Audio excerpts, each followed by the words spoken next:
सगळ्यांना दंडवत प्रणाम. तर आज होता रविवार आणि सुट्टीचा दिवस म्हटलं की सगळं निवांत असतं.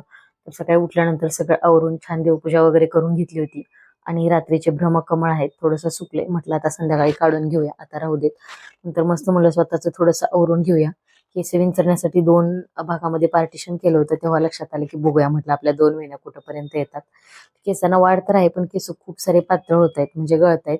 मी याच्यासाठी स्पेशल तेल सुद्धा बनवते, तरी पण म्हणजे बऱ्यापैकी केस गळती थांबली, पण पूर्ण थांबले असं नाहीये. त्याच्यानंतर छान मी एक वेणी घालून घेतली आणि अशा 2 वेण्या घातल्या की शाळेचे म्हणजे हायस्कूलचे जुने दिवस आठवतात, म्हणजे मला तरी आठवतात.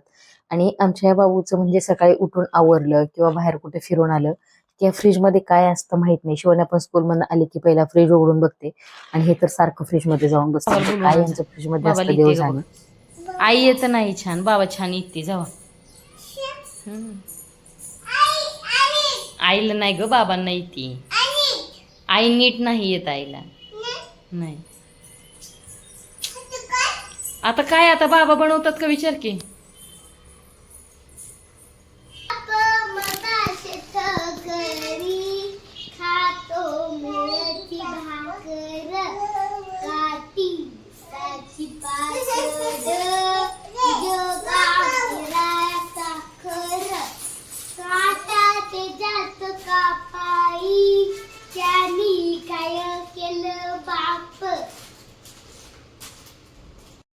मी एकदा शिवण्याला ही कविता म्हणून दाखवल्यापासून तेव्हा ती दिवसातून एकदा तरी दररोज म्हणते आणि तिचं म्हणजे टार्गेट आहे की कविता मी पूर्ण पाठ करणार आहे. आता बऱ्यापैकी तिला जमते, पण पूर्ण जमते असं नाहीये. आणि ज्या शाळेच्या कविता होत्या ना त्या मला बऱ्यापैकी आठवतात, म्हणजे चांगल्या आठवतात आणि खूप छान वाटतं जेव्हा आपण अशा कविता वगैरे म्हणतो तेव्हा. त्याच्यानंतर नाश्ता वगैरे झाला. आमच्याकडे नाश्त्याला आज मॅगी होती. शिवण्याला अभ्यासाला बसवलं होतं आणि आमच्या या मॅडम लॅपटॉपवरती अभ्यास करत होत्या. हिला वहीन पेन मध्ये नव्हतं करायचं. त्याच्यानंतर मग हिला खायचा होता चिवडा. म्हटलं थोडेसे चुरमुरे होते, तर त्याचं असं फक्त मी हळद मीठ आणि लसूणाची फोडणी दिली होती आणि खूप छान लागत होता. असा चिवडा बनवला होता. या दोघींना काही आवडला नाहीये, कारण त्याला तिखट नव्हतं म्हणून. आवडलं नाही तरी सुद्धा खाल्ला त्यांनी. तर यांचं म्हणणं की यांना ना तिखट आवडतं, म्हणजे सपक गोड असं अजिबात आवडत नाहीये.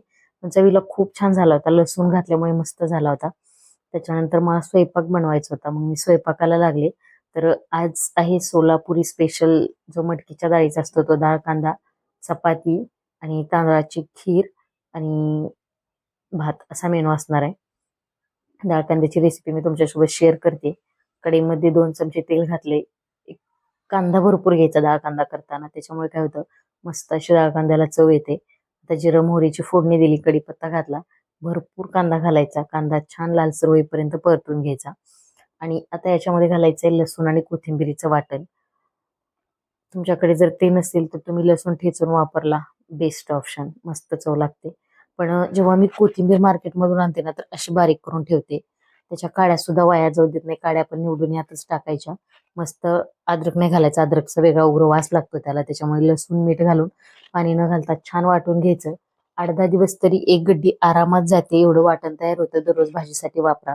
वरून कोथिंबीर टाकण्यापेक्षा अशी जर टाकली तर भाजीला चव सुद्धा एक नंबर लागते. त्याच्यानंतर ते वाटण चांगलं परतून घेतलं, मटकीची डाळ टाकली आणि हा जो इथं मी मसाला वापरलाय हा सोलापुरी एसूर आहे, जो की काळा मसाला गाठीचा असतो तो टाकलाय. चवीपुरतं मीठ टाकले, व्यवस्थित मिक्स करून घेतलं आणि आता याच्यामध्ये गरम पाणी टाकायचंय. तुम्हाला रस्सा पाहिजे असेल तर पाणी जास्त टाका, जर कोरडं पाहिजे असेल तर पाणी कमी टाका. मटकीची डाळ शिजण्यासाठी असं काही जास्त वेळ लागत नाही, अगदीच्या 5-7 मिनिटामध्ये पटकन शिजली जाते. आता डाळ शिजण्यात पुरेसं पाणी टाकले मी, मला अशी लपतप भाजी पाहिजे होती म्हणून. वरून शेंगदाण्याचं कूट, कारण आमच्या इकडच्या कुठल्याच भाज्या विदाऊट शेंगदाण्याच्या कुटाशिवाय होऊ शकत नाहीत. म्हणजे इव्हन तुमचं काही पण असू दे, सुकी भाजी असो नाही तर आमटी असो, शेंगदाण्याचं कूट टाकून घेतलं. तुम्हाला जर ऍसिडिटीचा वगैरे त्रास असेल तर शेंगदाण्याचं कूट तुम्ही इथं स्किप करू शकता, पण शेंगदाण्याच्या कुटामुळे भाजीला एक वेगळी चव लागते बरं का. शेंगदाण्याचं कूट टाकलं तर सोलापुरी स्पेशल भाजी झाली असं मी तर म्हणेन. त्याच्यानंतर माझा सगळा स्वयंपाक झाला. पटकन जेवायला घेतलं, कारण आम्हाला बाहेर जायचं होतं एका कार्यक्रमासाठी, तिकडचं आमंत्रण होतं आम्हाला, म्हणून पटकन आम्ही जेवण करून घेतलं आणि तुम्हाला मी इथं दाखवते डाळ कांदा कसला भारी झालाय. आता आज आम्ही चपाती सोबत खाणार आहे, पण हा जर भाकरी सोबत खाल्ला ना गरम गरम, एक नंबर लागतो, अप्रतिम चव लागते. आणि त्यात मकाची भाकरी असेल तर काय विचारू नका. आणि माझ्या मुली शिवण्या सर्वज्ञ सुद्धा हे जेवण जेवतात जे आम्ही जेवतो ते. आणि सुट्टीच्या दिवशी काय होतं, एकतर सकाळी स्पेशल नाश्ता असला की मग दुपारी जेवणाला शॉर्टकट असतो. नाश्त्याला शॉर्टकट असेल तर मग जेवण पोट भरून करावं लागतं असं असतं. आणि मस्त असं याच्यावर कांदा तर खायला झाला पाहिजे ना, डाळ कांदा म्हटल्यानंतर. तर बसले होते, म्हणलं जाऊ दे बुक्कीनेच फोडून घेऊया. जेवण वगैरे झालं, भांड्याचा पसारा तसाच होता. तर शिवण्याच्या केसासाठी मी हा हेअर पॅक बनवलाय. आता याच्यामध्ये मी काय घातले, थोडीशी रिठा पावडर आहे, शिकाकाई पावडर थोडी जास्त वापरली आणि कोरफड घेतले, जो की वरचा त्याचा गर असतो ना तो. आणि हे सगळं मिक्सरमध्ये फिरवून छानाचा याचा फेस पॅक बनवून घेतलाय. शिवण्याचं म्हणणं होतं की आई मला असलं घाण लावू नको, कारण तिला कोरफड सुद्धा आवडत नाही, चिकट चिकट वाटते म्हणून. पण हल्ली काय व्हायला लागले, तिचं जेव्हापासून ती स्कूलला जाते ना तेव्हापासून तिचे पण केस हेअरफॉल जास्त होतोय. इतका पण नाहीये, पण अगोदर काहीच होत नव्हतं, त्याच्या तुलनेत आता होतोय. म्हणून म्हटलं की लावून बघूया. आणि तिच्यासाठी सुद्धा मी तेच तेल वापरते, सर्वज्ञासाठी सुद्धा वापरते. तिची सुद्धा केस सर्वज्ञाची थोडीशी दाट झाल्यात. आणि हे जे मी ऑइल घरी बनवते ना, याचा व्हिडिओ मी एक शॉर्ट व्हिडिओ याच्या अगोदर शेअर केलाय. त्याची लिंक तुम्हाला मी इथं खाली डिस्क्रिप्शन मध्ये देते, तुम्ही चेक करा. खरंच त्या तेलाने खूप फरक पडतो, खूप. म्हणजे आपण पैसे देऊन मार्केटमधून महागाचं तेल जे भेसळयुक्त आणण्यापेक्षा आपण घरी बनवलं तर कधीही चांगलं, जेणेकरून आपल्याला पण समजेल की बाबा आपण याच्यामध्ये काय टाकतोय, काय वापरतोय असं. आता या फेस पॅक मध्ये मी फक्त शिकाकाई पावडर वापरले, एक 1.5 चमचा असेल, अर्धा चमचा रिठा पावडर टाकली, तीच तेवढं होतं माझ्याकडे म्हणून. आणि कोरफड घातले भरपूर याच्यामध्ये मी. आणि व्यवस्थित सगळ्या केसांच्या मुळांना लावून घेतली. आणि छान केस एक अर्धा पाऊण तास अशीच घट्ट बांधून ठेवून द्यायची, म्हणजे जेणेकरून जो हेअर पॅक आहे तो केसामध्ये छान मुरेल म्हणून. आणि या हेअर पॅकचा लहान मुलांना काहीही साईड इफेक्ट होत नाही, तुम्ही बिनधास्त लावू शकता. आणि ह्या मॅडम आमच्या केस वाढवायच्यात, कट करायचे नाहीयेत, म्हणून हे वेगवेगळे एक्सपेरिमेंट मला ट्राय करावे लागतात. मला हिच्यासाठी शॅम्पू सुद्धा बनवायचा आहे. तो सुद्धा बनवल्यानंतर त्याचा व्हिडिओ मी नक्की शेअर करेन. जो हर्बल शॅम्पू असतो तो. त्यानंतर एवढा सगळा घरात पसारा पडला होता, असं चुटकी सरीशी मी पटकन किचन धुवून टाकलं. एका चुटकीत तर झाला नाही बरं का, अर्धा पाऊण तास गेला माझा त्याच्यामध्ये. आता हे माझं वादळ झोपलं होतं बाबांसोबत शांत, म्हणलं पटकन माझा व्हिडिओ रेकॉर्ड करून घेते. व्हिडिओ रेकॉर्ड केला, अपलोड केला, कारण कालचा व्हिडिओ आज अपलोड होतो. तर मस्त आम्ही आवरलं, तोपर्यंत ह्या उठल्या सुद्धा होत्या. शिवण्याची आंघोळ वगैरे झाली आणि आता आम्ही निघालोय कार्यक्रमाला जाण्यासाठी. आजच आवरले, कारण कार्यक्रमावरून येऊन नंतर मला अजून एका ठिकाणी जायचं होतं म्हणून. आता आलोय खाली. आम्ही निघालो एका गाण्याच्या कार्यक्रमाला, आमच्या सोसायटीमध्येच आहे तो. आषाढी एकादशी निमित्त ठेवलाय. चला व्हिडिओ कंटिन्यू करा, चला तुम्हाला दाखवते गाण्याचा कार्यक्रम. आता सोसायटीमध्ये अजून एक वरती म्हणजे आमच्या वरच्या फ्लोअरला जागरण गोंधळाचा कार्यक्रम होता, त्याचा आवाज व्हिडिओमध्ये येतोय. आणि इतका पाऊस पडलाय बघा, सगळी चिकचिक झाली. जिथं आम्ही गार्डनला खेळायला जातो तिथंच वरती क्लब हाऊस आहे सोसायटीचं, आणि तिथं कार्यक्रम होता. बऱ्यापैकी मुलं गार्डन मध्ये खेळत होती. पण पावसामुळे ना सगळीकडे म्हणजे असा चिखल चिखल होतोय नाही का, पावसाची खूप सारी किचकिच होते. तरी सुट्टी आहे आज, म्हणजे किती जरी कोरडं असलं किंवा किती जरी फरशी असो, मुरुम असो, पण पाऊस पडला की किचकिची होते. आणि कार्यक्रमाला सुद्धा खूप सारी गर्दी होती. स्वरमल्हार गायन वादन वर्ग हा आषाढी एकादशी निमित्त त्यांनी ठेवलेला कार्यक्रम होता. आणि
आता यांच्याकडे तबला, पेटी आणि हार्मोनियम यांचे क्लासेस घेतले जातात.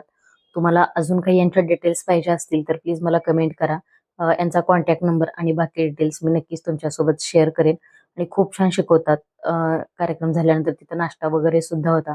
छान आम्ही सगळ्यांनी नाश्ता वगैरे केला आणि मग त्याच्यानंतर घरी यायला निघालो. आणि आमच्या सर्वज्ञाला आणि शिवण्याला ना असं कुठं बाहेर गेलं ना की जेवायला किंवा खायला खूप जास्त आवडतं. कारण सगळी बाकीची मुलं असतात आणि अशा छोट्या छोट्या ज्या पंत्रवळ्या असतात डिशमध्ये देतात ना, त्याच्यामुळे मुलांना खूप आवडतं. त्याच्यानंतर घरी आलो, चहा पाणी वगैरे झालं आणि मग आम्ही गेलो होतो स्टार बाजारला, जे की इथंच आहे आमच्या घरापासून जवळ. थोडंसं सामान घ्यायचं होतं म्हणून. आणि पाऊस सुद्धा सुरू होता. तर सामान घेतलं होतं आणि स्टार बाजारमध्ये सुद्धा खूप सारी गर्दी होती बरं का. आणि आजचा व्हिडिओ मी इथंच एंड करते. भेटूया पुढच्या व्हिडिओमध्ये. व्हिडिओ कसा वाटला नक्की कमेंट करून